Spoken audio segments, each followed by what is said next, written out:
Hello friends, आज हम psycho social development theory के बारे में पढ़ेंगे। तो साइको सोशल डेवलपमेंट थ्योरी किसके द्वारा दी गई थी? तो ये थ्योरी एरिक एरिक्सन के द्वारा दी गई थी। एरिक एरिक्सन जो थे एक जर्मन साइकोलॉजिस्ट थे और ये किससे प्रभावित थे? ये सिगमंड फ्रूड से प्रभावित थे। और सिगमंड फ्रूड के द्वारा कौन सी थ्योरी दी गई है? Psycho sexual theory of development. तो यहाँ से हमारे 3 से 4 क्वेश्चन बन जाते हैं। सबसे पहला, साइको सोशल डेवलपमेंट थ्योरी किसके द्वारा दी गई है? तो वो एरिक एरिक्सन के द्वारा दी गई है। और ये किससे प्रभावित है? सिगमंड फ्रूड से। सिगमंड फ्रूड के द्वारा कौन सी थ्योरी दी गई है? Psycho sexual development theory. और सिगमंड फ्रूड को क्या बोला जाता है? फादर ऑफ साइको एनालिसिस भी किसको बोला जाता है? सिगमंड फ्रूड को ही बोला जाता है।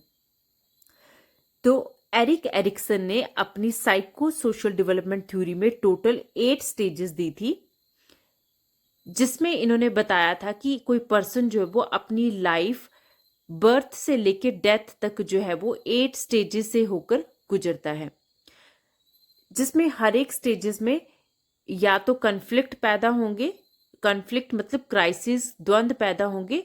जब कोई पर्सन उन कन्फ्लिक्ट्स को पार कर लेता है तो उसमें क्या पैदा हो जाएगी? स्ट्रेंथ पैदा हो जाएगी। अगर उन कन्फ्लिक्ट्स को वो पार नहीं कर पाया तो वो उसमें क्या रह जाएंगे? वो क्राइसिस उसमें वैसे के वैसे रह जाएंगे।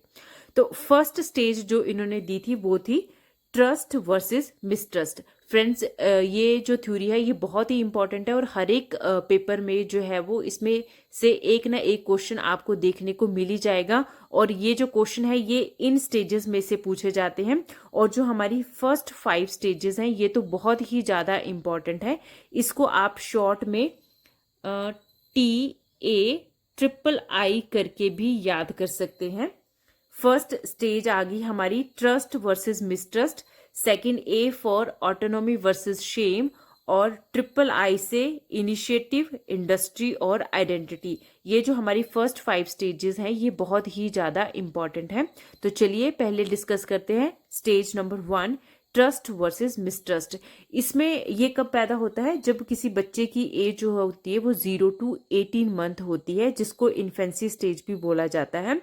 तो उस समय बच्चे में ट्रस्ट या फिर मिसट्रस्ट जो है वो पैदा होता है। फॉर एग्जाम्पल, अगर कोई बच्चा है उसको अपनी फैमिली से प्रॉपर लव, केयर, टाइम मिल रहा है तो उसमें क्या पैदा होगा? उसमें ट्रस्ट पैदा होगा। अगर कोई मदर जो है वो बच्चे को प्रॉपर टाइम दे रही है, टाइम पे उसको फीड करवा रही है, तो बच्चे में क्या पैदा होगा? ट्रस्ट पैदा होगा। अगर इसके बावजूद अगर एक मदर के द्वारा बच्चे को प्रॉपर टाइम नहीं दिया जाता है, उसको टाइम पे फीड नहीं करवाया जाता है, तो बच्चे में कौन सी जो है वो भावना पैदा होगी? उसमें मिसट्रस्ट पैदा होगा।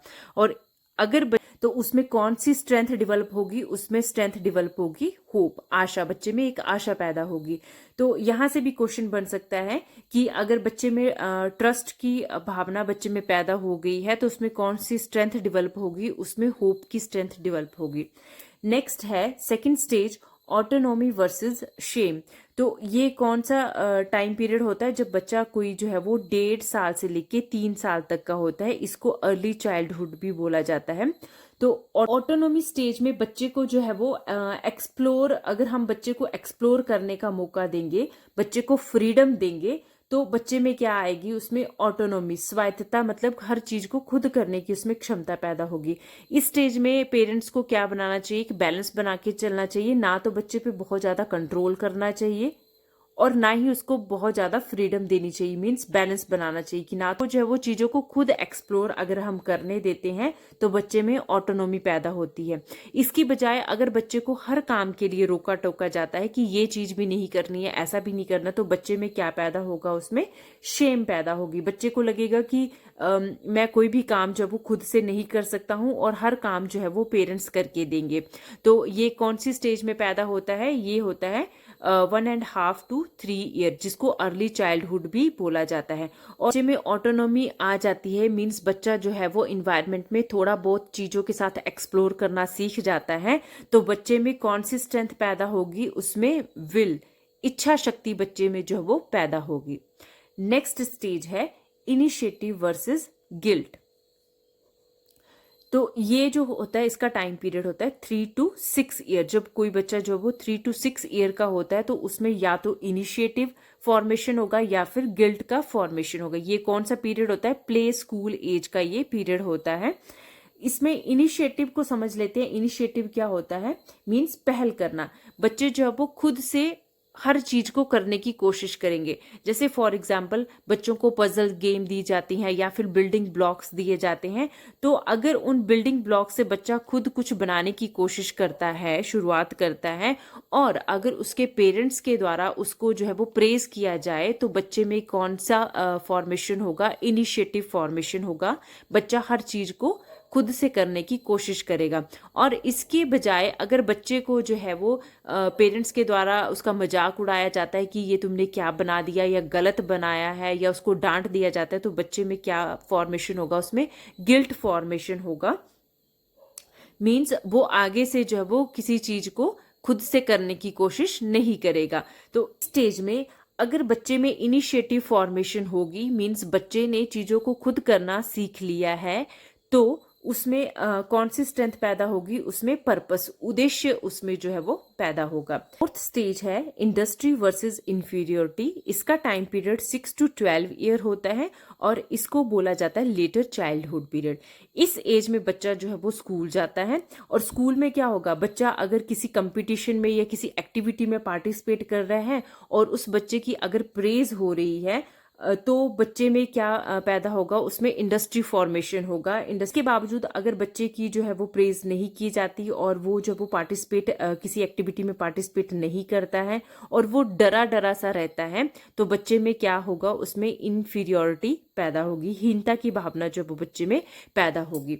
और इस स्टेज में अगर बच्चा जो है वो इंडस्ट्री फॉर्मेशन बच्चे में हो जाती है, तो उसमें जो स्ट्रेंथ पैदा होगी वो क्या होगी? कॉम्पिटेंसी उसमें डेवलप होगी। आगे और ज्यादा कंपटीशन करने की बच्चे में जो है वो भावना पैदा होगी।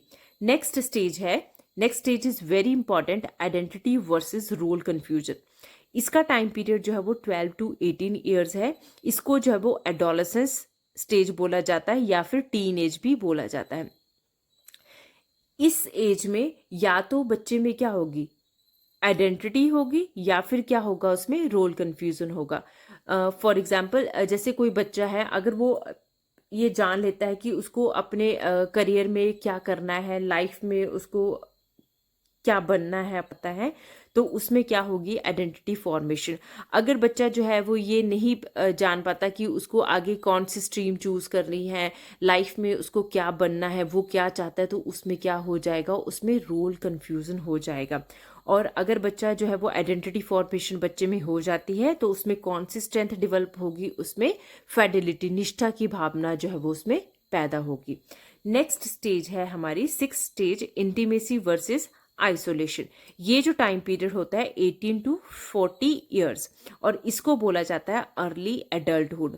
ये जो स्टेज होती है, इसमें हमें एक पर्सन को क्या चाहिए होता है? Love, family, care. पर्सन जो है वो रिश्ते बनाने की कोशिश करता है। अगर वो अच्छे रिश्ते बना लेता है, किसी के भी साथ अच्छा रिश्ता उसका बन जाता है, तो मीन्स उसमें क्या फॉर्मेशन होगा? उसमें इंटीमेसी फॉर्मेशन होगी।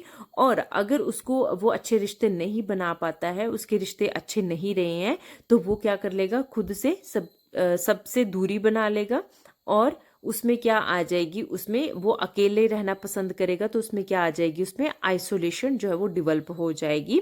तो अगर कोई पर्सन इस स्टेज में इंटीमेसी फॉर्मेशन कर लेता है, तो उसमें जो स्ट्रेंथ पैदा होगी वो कौन सी होगी? वो होगी लव। नेक्स्ट स्टेज है जनरेटिविटी वर्सेस स्टेग्नेशन। ये जो इसका टाइम पीरियड होता है 40 to 65 ईयर, और इसको बोला जाता है एडल्टहुड। इस स्टेज में क्या होता है? कोई पर्सन जो है वो अपने करियर, फैमिली और उसके साथ साथ अपनी नेक्स्ट जनरेशन के बारे में भी सोचता है, और जो सोसाइटी होती है उस समाज के सोसाइटी के अच्छे कामों में अपना एक योगदान देता है। तो उसमें कौन सी फॉर्मेशन होगी? जनरेटिविटी। और अगर कोई पर्सन जो है वो उसको समाज से कोई लेना देना नहीं है, उसको सिर्फ अपने आप से ही मतलब है कि मुझे मेरी सैलरी मिल रही है, मेरा फैमिली है और वो उसी में खुश है, उसको सोसाइटी से कोई लेना देना नहीं है, तो उसमें क्या पैदा होगा? उसमें स्टेग्नेशन, स्थिरता पैदा होगी। और इस स्टेज में जो है वो कौन सी स्ट्रेंथ पैदा होगी? अगर कोई जो है वो जनरेटिविटी किसी में फॉर्मेशन होती है तो उसमें जो स्ट्रेंथ पैदा होगी वो कौन सी होगी? वो केयर होगी।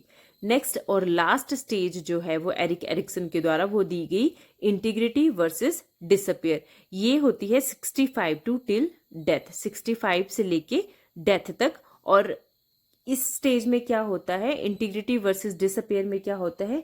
कोई व्यक्ति जो है वो अपने जीवन पर प्रकाश डालता है कि जैसे उसके अगर फैमिली जो है वो वेल सेटल है, बच्चे वेल सेटल हैं, अपनी लाइफ में वो जो भी अचीव करना चाहते थे अगर उन्होंने अचीव कर लिया है और अपने पेरेंट्स के भी सारे सपने पूरे कर लिए हैं, तो मीन्स वो क्या है? संपूर्णता आ गई है उनमें। उनमें क्या फॉर्मेशन हुआ है? इंटीग्रिटी फॉर्मेशन हुई है। इसके विपरीत अगर किसी में जो है वो कोई अपने सपने पूरे नहीं कर पाया है, उसमें उसकी फैमिली जो वो वेल सेटल नहीं है, तो उसमें क्या आ जाएगी? उसमें निराशा आ जाएगी। उसमें क्या फॉर्मेशन होगा? डिसअपियर, निराशा उसमें पैदा होगी। तो इस स्टेज में अगर किसी में इंटीग्रिटी फॉर्मेशन हो जाती है, वो अपनी लाइफ से संतुष्ट है, तो इसमें कौन सी स्ट्रेंथ पैदा होगी? विजडम या फिर रिफ्लेक्ट। तो फ्रेंड्स, ये थी एरिक एरिक्सन की साइको सोशल डेवलपमेंट थ्योरी, जिसमें इन्होंने 8 स्टेजेस के बारे में बताया था। तो अगर आपको मेरी वीडियो अच्छी लगी हो तो प्लीज़ इसे लाइक, शेयर और सब्सक्राइब करें। धन्यवाद।